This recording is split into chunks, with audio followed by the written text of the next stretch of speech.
Hey guys, Darren here. Hope you guys are doing well. Bunch of news today. All kinds of stuff coming in, little pieces and parts and everything. Justin says he's scared of Nazis that drive trucks. There you go.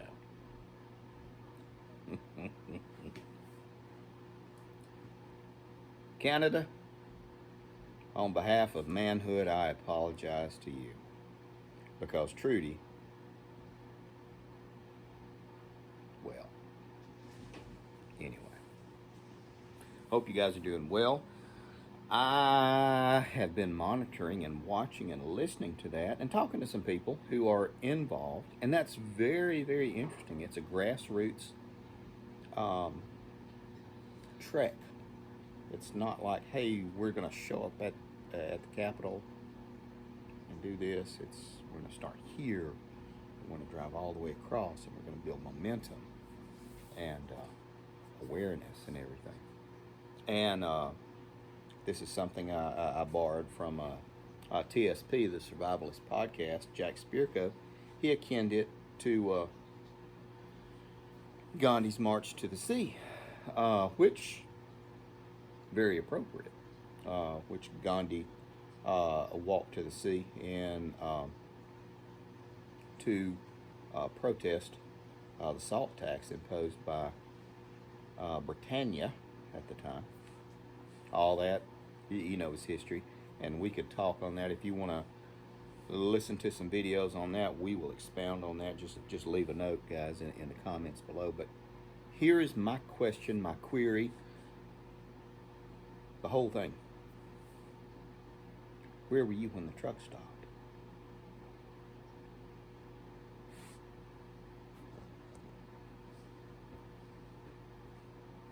That's an interesting question. Where were you when the truck stopped? There are talks of a drive from LA by truckers to DC, exactly like what was done. There are talks of that. And there is already structuring and organization of that.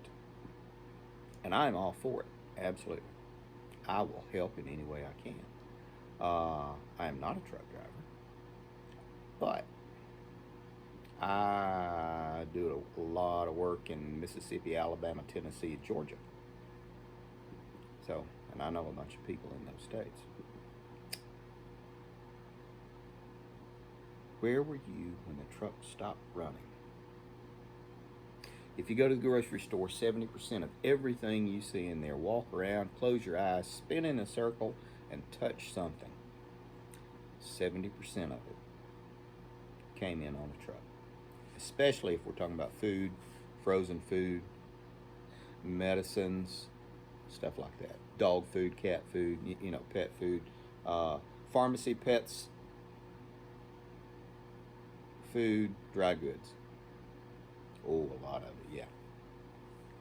And then there's the fuel involved in getting to the store, because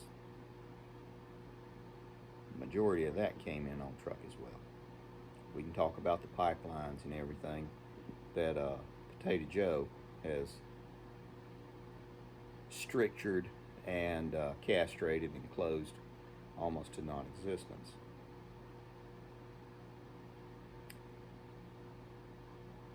But where were you when the truck stopped? Now, this is this is all supposition and what if, and I like to do this occasionally, and let the 100 of you who watch the videos think. Just give you a chance to think a little bit and stand sideways and look at the way you think, and it's like, okay, because I like watching that kind of stuff as well. It makes me think like, what you're saying I don't really like, but then, oh, that's an interesting point. It's okay. There are going to be a lot more shortages and problems with supply chain when this trucker drive happens. It's not an if, it's going to happen within the next month or so. So the trucks that are going from LA to DC aren't going to be bringing supplies. That's, the way it is. That's the way she goes.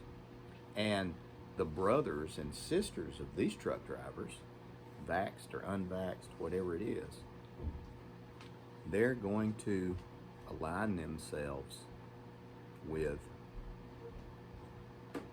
those truckers. Now I want to ask you a question. Who do you like more? Your congressman, state representative, or anyone that drives a truck? Wow. I know it. Me too. Me too. Yeah. Absolutely. I've got friends that drive trucks. Heck, BC on YouTube here, he drives a truck, retired owner operator. It is going to be a remarkable thing that you are going to witness, and I am so glad that I'm alive for this to watch it, because this is going to be a changing of the guard.